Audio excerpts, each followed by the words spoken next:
സ്വാഗതം Sayana tarot card റീഡിലേക്ക്. ഇന്നത്തെ ദിവസം ടാരോടെ ഞാൻ ചോദിക്കുന്ന അടുത്ത പൗർണമിക്ക് മുമ്പ് എൻ്റെ ജീവിതത്തിൽ എന്ത് മാറ്റങ്ങളുണ്ടാവും എന്നുള്ളതാണ്. അപ്പോൾ തീർച്ചയായിട്ടും ആദ്യത്തെ കാർഡ് എന്ന് പറയുന്നത് നമ്മുടെ ജനറൽ ആയിട്ടുള്ള കാര്യങ്ങളിൽ എന്ത് മാറ്റം ഉണ്ടാവും. രണ്ടാമത്തെ എന്ന് പറയുന്നത് ആരോഗ്യം.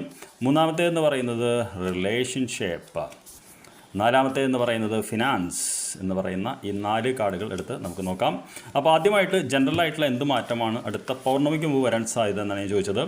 അപ്പോൾ ഹോൾഡ് യുവർ വിഷൻ എന്നാണ് പറയുന്നത്, ഫിക്സ്ഡ് മൂൺ എന്നാണ് പറയുന്നത്. അപ്പോൾ സാധാരണഗതിയിൽ നമ്മുടെ ജീവിതം ഏകദേശം ഇതേപോലെ തന്നെ ആയിരിക്കും അടുത്തൊരു പൗർണമി വരെ പോകുക എന്നുള്ളതാണ്.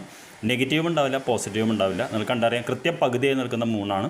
ഓക്കെ, ഇനി രണ്ടാമത്തെ നമ്മുടെ ആരോഗ്യത്തെക്കുറിച്ചാണ് ചോദിച്ചത്. ആരോഗ്യത്തിൽ എന്താണ് സംഭവിക്കുന്നത് ചോദിച്ചപ്പോൾ ന്യൂ സ്റ്റാർട്ട് ഈസ് കമ്മിങ് എന്നാണ് പറയുന്നത്. അപ്പോൾ ആരോഗ്യപരമായിട്ട് നിങ്ങൾ എന്തെങ്കിലും രോഗം ഒക്കെ നേരിടുന്നുണ്ടെങ്കിൽ അതിനൊരു ചെറിയൊരു മാറ്റങ്ങൾ വന്നു തുടങ്ങും, പുതിയൊരു ചേഞ്ച് വരും, നിങ്ങൾക്കൊരു രോഗശാന്തി ഇതിലേക്ക് ചെറിയ രീതിക്ക് അത് കിട്ടും തന്നെയാണ് പറയുന്നത്. ഇനി നമ്മുടെ റിലേഷൻഷിപ്പാണ് അടുത്തത്, നമ്മുടെ ബന്ധങ്ങൾ, എസ്പെഷ്യലി വിവാഹിതരായവർക്ക് ഇഷ്യൂസൊക്കെ ഉണ്ടെങ്കിൽ എന്താണ് എന്ന് ചോദിച്ചപ്പോൾ the end of A tough cycle approaches എന്നാണ് പറയുന്നത്. അതായത് കടുത്ത ഒരു ചാക്രികമായിട്ടുള്ളതിൻ്റെ അവസാനത്തിലേക്കാണ് നിൽക്കുന്നത് എന്നുള്ളതാണ്. അപ്പോൾ അടുത്ത പൗർണമിക്കുള്ളിൽ ബന്ധങ്ങളിൽ കുറച്ചുകൂടി ഊഷ്മളത വരാനുള്ള സാധ്യത കാണുന്നുണ്ട്.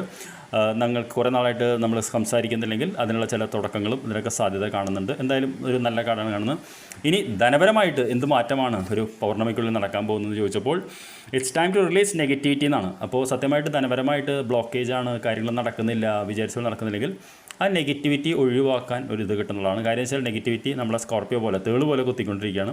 അപ്പോൾ ഒരു ഇതിൻ്റെ ഉള്ളിൽ അത് മാറ്റി ജീവിതത്തിൽ മാറ്റം വരുന്നതാണ് പറയുന്നത്. അപ്പോൾ ഓവറോൾ നമ്മൾ നോക്കുമ്പോൾ ജീവിതം ഏകദേശം ഒരുപോലെ തന്നെ ആയിരിക്കും. ആരോഗ്യപരമായിട്ട് നമുക്ക് മെച്ചപ്പെട്ടതാണ്. റിലേഷൻഷിപ്പിലാണ് ഏറ്റവും പോസിറ്റീവായിട്ടുള്ള കാർഡ് വന്നിട്ടുള്ളത്. ധനപരമായിട്ടും പോസിറ്റീവ് തന്നെയാണ്. ആ നെഗറ്റിവിറ്റി പോയി പോസിറ്റീവായിട്ടുള്ള വാർത്തകളും ഇത് കേൾക്കാൻ സാധ്യതയുള്ളതാണ്. റീഡിംഗ് ഇഷ്ടപ്പെട്ടാൽ ലൈക്ക് ചെയ്യാനും കമൻറ്റ് ചെയ്യാനും മറക്കരുത്. Good night. നാളെ രാവിലെ കാണാം.